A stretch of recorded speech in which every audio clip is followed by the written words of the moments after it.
Legal service authorities act 1987. ഇവിടെ എന്താണ് legal service authorities act എന്ന് പറയുന്നത്? കോൺസ്റ്റിറ്റ്യൂട്ട് ചെയ്തിരിക്കുന്നത് സൊസൈറ്റിയിലെ വീക്കർ സെക്ഷനിലുള്ളവർക്ക് free and competent legal service provide ചെയ്യുക. അതുപോലെ തന്നെ ജസ്റ്റിസ് കൊടുക്കുക. ജസ്റ്റിസ് എന്ന് പറയുന്നത് ഒരു കാരണവശാലും ഒരു വ്യക്തിയുടെ ഡിസേബിൾമെൻറ്റ് കാരണമോ അല്ലെങ്കിൽ അവരുടെ എക്കണോമിക് ബാക്ക്ഗ്രൗണ്ട് കാരണമോ എക്കണോമിക് വീക്ക്നെസ് കാരണമോ ജസ്റ്റിസ് ഒരു സിറ്റിസണിന് പോലും ഡിനൈ ചെയ്യാതിരിക്കുക എന്നുള്ള ഉദ്ദേശമാണ്. അതുപോലെ തന്നെ ലോക അദാലത്തുകൾ കോൺസ്റ്റിറ്റ്യൂട്ട് ചെയ്യുക. എന്തിനു വേണ്ടി? പിന്നെ ജസ്റ്റിസ് പ്രൊമോട്ട് ചെയ്യാൻ വേണ്ടി, ഈക്വൽ ഓപ്പർച്യൂണിറ്റി ഓഫ് ജസ്റ്റിസ് എല്ലാവർക്കും കൊടുക്കുന്നതിന് വേണ്ടിയാണ് ലോക അദാലത്ത് കോൺസ്റ്റിറ്റ്യൂട്ട് ചെയ്തിരിക്കുന്നത്. ഇനി നാഷണൽ ലീഗൽ സർവീസ് അതോറിറ്റി ഉണ്ട്. നാഷണൽ ലീഗൽ സർവീസ് അതോറിറ്റി ആരൊക്കെയാണ് കോൺസ്റ്റിറ്റ്യൂട്ട് ചെയ്തിരിക്കുന്നത്? അവിടെ പാർഡൻ ഇൻ ചീഫ് എന്ന് പറയുന്നത് ചീഫ് ജസ്റ്റിസ് ഓഫ് ഇന്ത്യ ആണ്. അതുപോലെ തന്നെ റിട്ടയേർഡ് അല്ലെങ്കിൽ സെർവിങ് ജഡ്ജ് സുപ്രീം കോടതിയുടെ ഉണ്ടായിരിക്കും. നോമിനേറ്റ് ചെയ്യുന്നത് പ്രസിഡൻ്റാണ്. Consultation with chief justice of India ആണ്. Who shall be executed chairman. അപ്പോൾ ഇവരാണ് എന്തെന്ന് പറയുന്നത്? Executive chairman. ഈ നാഷണൽ ലീഗൽ സർവീസ് അതോറിറ്റിയുടെ എക്സിക്യൂട്ടീവ് ചെയർമാൻ എന്ന് പറയുന്നത് പിന്നെ പ്രസിഡൻറ്റ് നോമിനേറ്റ് ചെയ്യുന്ന സുപ്രീം കോടതിയുടെ റിട്ടയേർഡ് അല്ലെങ്കിൽ സെർവിങ് ജഡ്ജ് ആയിരിക്കും. അതുപോലെ തന്നെ such other members possessing such experience and qualification as may be prescribed by the central government prescribe ചെയ്യുന്ന എക്സ്പീരിയൻസും ക്വാളിഫിക്കേഷനും ഉള്ള മറ്റുള്ള മെമ്പേഴ്സ് കാണും. ഗവൺമെൻറ്റാണ് അവരെയും എന്ത് ചെയ്യുന്നത്? നോമിനേറ്റ് ചെയ്യുന്നത്. ഇനി central government shall appoint a person to be member secretary of the central authority. Central അതോറിറ്റിയുടെ മെമ്പർ സെക്രട്ടറി ആയിട്ട് സെൻട്രൽ ഗവൺമെൻറ് ഒരു വ്യക്തിയെ അപ്പോയിൻറ്റ് ചെയ്യുന്നു. ഇനി അടുത്തത് വരുന്നത് സുപ്രീം കോർട്ട് ലീഗൽ സർവീസ് കമ്മിറ്റിയാണ്. നമ്മളിപ്പോൾ പറഞ്ഞത് നാഷണൽ ലീഗൽ സർവീസ് അതോറിറ്റിയാണ്. അടുത്തത് വരുന്നത് സുപ്രീം കോർട്ട് ലീഗൽ സർവീസ് കമ്മിറ്റിയാണ്. ഈ കമ്മിറ്റിയിൽ ആരൊക്കെയാണ്? ചെയർമാൻ എന്ന് പറയുന്നത് സുപ്രീം കോടതിയുടെ സിറ്റിംഗ് ജഡ്ജ് ആയിരിക്കും. അതുപോലെ തന്നെ ക്വാളിഫിക്കേഷനുള്ള എക്സ്പീരിയൻസ് ഉള്ള മറ്റൊരു മെമ്പറിനെ അപ്പോയിൻറ്റ് ചെയ്യുന്നു സെൻട്രൽ ഗവൺമെൻറ്. പിന്നെ ചീഫ് ജസ്റ്റിസ് ഓഫ് ഇന്ത്യയെ എന്തായിട്ട് സെക്രട്ടറി ആയിട്ട് ഈ കമ്മിറ്റിയുടെ സെക്രട്ടറി ആയിട്ട് അപ്പോയിൻറ്റ് ചെയ്യുന്നു. ഇനി ഈ പറഞ്ഞിട്ടുള്ള നൽസയുടെ നാഷണൽ ലീഗൽ സർവീസ് അതോറിറ്റിയുടെ ഫങ്ഷൻസ് എന്തൊക്കെയാണ്? ഫസ്റ്റ് എന്ന് പറയുന്നത് to lay down policies and principles for making legal service available under the provision of the act. ഈ ആക്ടിൻ്റെ പ്രൊവിഷനിൽ അണ്ടറിൽ വരുന്ന ലീഗൽ സർവീസുകളുടെ പ്രിൻസിപ്പിൾസും പോളിസീസും മേക്ക് ചെയ്യുക. അതുപോലെ തന്നെ മോസ്റ്റ് ഇഫക്റ്റീവ് ആൻഡ് എക്കണോമിക് സ്കീമുകൾ ഈ ആക്ടിൻ്റെ അണ്ടറിൽ വരുന്ന തരത്തിൽ ലീഗൽ സർവീസ് പ്രൊവൈഡ് ചെയ്യുന്നതിന് വേണ്ടി മേക്ക് ചെയ്യുക. പിന്നെ ഈ പറഞ്ഞിട്ടുള്ള ഫണ്ട് യൂട്ടിലൈസ് ചെയ്യുക. ഇവർക്ക് കുറച്ച് ഫണ്ടുകൾ വരുമല്ലോ. അപ്പോൾ ഈ ഫണ്ട് അലോക്കേഷൻ ഡിസ്ട്രിക്ട് അതോറിറ്റിക്ക് എത്ര കൊടുക്കണം, സ്റ്റേറ്റ് അതോറിറ്റിക്ക് എത്ര കൊടുക്കണം, അതൊക്കെ തീരുമാനിക്കുന്നത് ഈ നൽസയാണ്. അതുപോലെ തന്നെ ലീഗൽ എയ്ഡ് ക്യാമ്പുകൾ ഫെസിലിറ്റേറ്റ് ചെയ്യുക. എന്തിനു വേണ്ടി? ഈ വീക്കർ സെക്ഷനിലുള്ള ആളുകളെ എഡ്യൂക്കേറ്റ് ചെയ്യുന്നതിന് വേണ്ടി, അവരെ ഈ ലോക അദാലത്ത് വഴി ഡിസ്പ്യൂട്ട് സെറ്റിൽമെൻറ്റ് എൻകറേജ് ചെയ്യുന്നതിന് വേണ്ടിയൊക്കെയുള്ള ലീഗൽ എയ്ഡ് ക്യാമ്പുകൾ പ്രൊവൈഡ് ചെയ്യുക. അതുപോലെ തന്നെ ഡിസ്പ്യൂട്ട് നെഗോസിയേഷൻ, കൺസീലേഷൻ, ആർബിട്രേഷനൊക്കെ വഴി സെറ്റിൽ ചെയ്യാൻ അവരെ എൻകറേജ് ചെയ്യുക. അടുത്തത് വരുന്നത് സിറ്റിസൺസിൻ്റെ ഫണ്ടമെൻ്റൽ ഡ്യൂട്ടീസ് എൻഷുർ ചെയ്യുന്നതിന് വേണ്ടിയുള്ള നെസസറി ആയിട്ടുള്ള കാര്യങ്ങളൊക്കെ ചെയ്തു കൊടുക്കുക. ഫിക്സ് സ്കീമിന് വേണ്ടിയുള്ള എയ്ഡ് പ്രൊവൈഡ് ചെയ്യുക.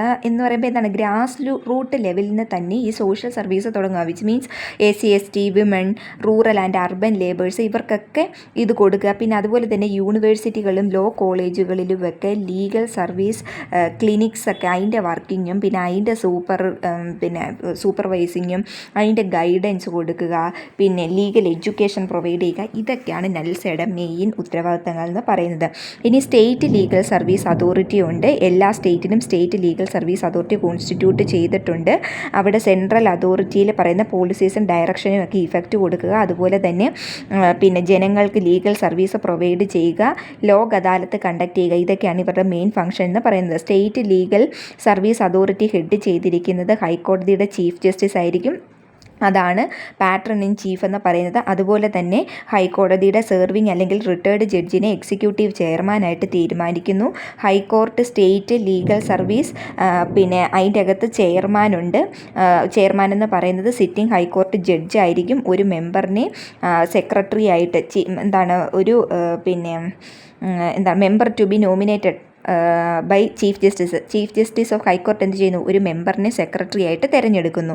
ഇനി ഇവരുടെ ഫംഗ്ഷൻ എന്ന് പറയുന്നത് ലീഗൽ എയ്ഡ് ആർക്കൊക്കെയാണോ ഡിസേർവിംഗ് ആയിട്ടുള്ള പേഴ്സൺസിന് ലീഗൽ സർവീസ് പ്രൊവൈഡ് ചെയ്യുക, ലോക് അദാലത്ത് കണ്ടക്ട് ചെയ്യുക, അതുപോലെ തന്നെ to undertake preventive and strategic legal aid programmes, strategic legal aid programmes ഒക്കെ അണ്ടർടേക്ക് ചെയ്യുകയും പിന്നെ എന്താണ് അതൊക്കെ ചെയ്യുന്നതാണ് ഇവരുടെ മെയിനായിട്ടുള്ള ഉത്തരവാദിത്തം. ഇനി ഡിസ്ട്രിക്ട് ലീഗൽ സർവീസ് അതോറിറ്റി ഉണ്ട്. District legal service authority constitute ചെയ്തിരിക്കുന്നത് ജില്ലകളിലാണ്. കേൾക്കുമ്പോഴേ അറിയാം, സ്റ്റേറ്റ് എന്ന് പറയുമ്പോൾ സ്റ്റേറ്റിലായിരിക്കും, പിന്നെ ഡിസ്ട്രിക്ട് ലീഗൽ സർവീസ് എന്ന് പറയുമ്പം ഡിസ്ട്രിക്റ്റിലായിരിക്കും നൽകുന്നത്. എന്തിനു വേണ്ടി, ലീഗൽ എയ്ഡ് പ്രോഗ്രാംസ് ഇംപ്ലിമെൻറ്റ് ചെയ്യുന്നതിന് വേണ്ടി, അല്ല ഡിസ്ട്രിക്റ്റ് സ്കീമുകൾ നടത്തുന്നതിന് വേണ്ടി, ഇതിനൊക്കെയാണ്. ഇനി ഡിസ്ട്രിക്ട് ജഡ്ജ് ആയിരിക്കും ഇവിടുത്തെ എക്സ് ഒഫീഷ്യോ ചെയർമാൻ എന്ന് പറയുന്നത്. ഇവരുടെ ഫംഗ്ഷനും എന്താണ്, coordinate the activities of taluk level legal service committee. Taluk level legal service കമ്മിറ്റിയുടെ ഇത് കോർഡിനേറ്റ് ചെയ്യുക, പിന്നെ ജില്ലയിൽ ലീഗൽ സർവീസ് പ്രൊവൈഡ് ചെയ്യുക, പിന്നെ ലോക് അദാലത്തുകൾ ഡിസ്ട്രിക്റ്റിൽ കണ്ടക്ട് ചെയ്യുക. താലൂക്ക് ലീഗൽ സർവീസ് കമ്മിറ്റിയിലേക്ക് വരുമ്പോൾ taluk legal service committee also constituted for each of the taluk or മണ്ഡലത്തിലോ അല്ലെങ്കിൽ താലൂക്കിലോ ആണ് ഈ taluk legal service committee constitute ചെയ്തിരിക്കുന്നത്.